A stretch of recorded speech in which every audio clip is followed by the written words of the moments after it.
নমস্কার, Ramakrishna TV YouTube চ্যানেলের পক্ষ থেকে সকল মা, বাবা, দাদু, দিদা, ঠাকুমা, ঠাকুরদাদাদের জানাই অনেক অনেক ভালোবাসা, প্রীতি ও আন্তরিক শুভেচ্ছা। সবাই ভালো আছেন, ভালো থাকবেন। আমি আবারও চলে এসেছি শ্রী শ্রী রামকৃষ্ণ মিশনের শ্রীমদ্ ভগবদ গীতা সম্বন্ধে আলোচনা করতে, যা সহজ সরল অনুবাদ ও ব্যাখ্যা করেছেন স্বামী লোকেশ্বরানন্দজি এবং সংকলন ও সম্পাদনা করেছেন স্বামী চিদরূপানন্দজি। আজকে আমরা আলোচনা করব শ্রীমদ্ ভগবদ গীতার থেকে তৃতীয় অধ্যায় কর্মযোগ থেকে শ্লোক নম্বর 43। এবং বুদ্ধে পরং বুদ্ধা সংস্তুত ভাত্মানাত্মনা জহি শত্রুং মহাবাহ কামরূপং দুরাসদম।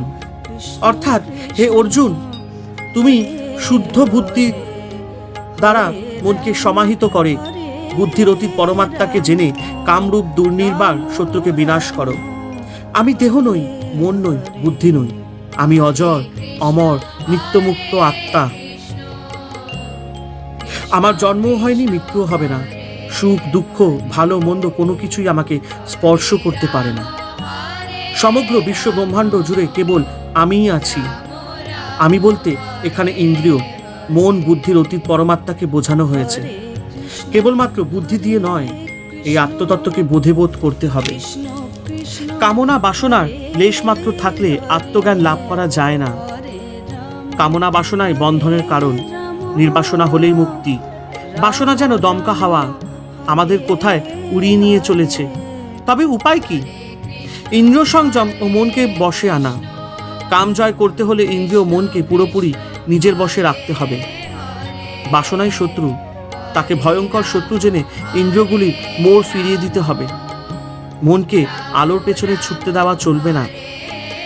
শুদ্ধ বুদ্ধির সাহায্যে তার রাশ টেনে লক্ষ্যের দিকে চালনা করতে হবে। চঞ্চল মন সবসময় কিছু না কিছু চাইবে না কেন? নিশ্চয়ই চাইবে, ভগবানকে চাইবে। ভগবানকে পেলে মনে হবে আমার আর কিছু দরকার নেই। আমি পূর্ণ কাম, আপ্তকাম।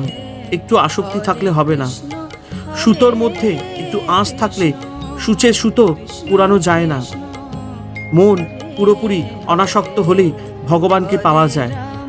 শুদ্ধ মনে যা ওঠে সে তো তারই বাণী।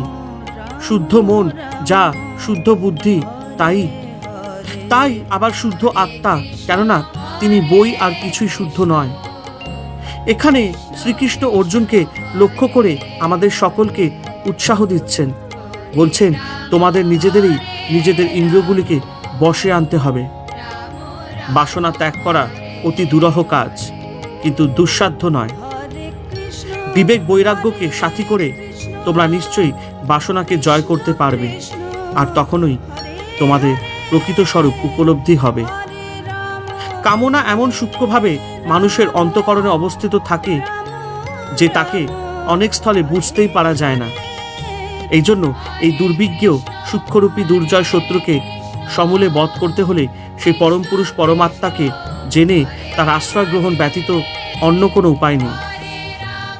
ভগবান শ্রী বেদব্যাস বিরচিত লক্ষ শ্লোকাত্মক শ্রী মহাভারতের ভীষ্ম পর্বের অন্তর্গত শ্রীমদ্ ভগবদ গীতারূপ উপনিষদে ব্রহ্মবিদ্যা বিষয়ক যোগশাস্ত্রে শ্রীকৃষ্ণ অর্জুন সংবাদে কর্মযোগ নামক তৃতীয় অধ্যায় সমাপ্ত হইল।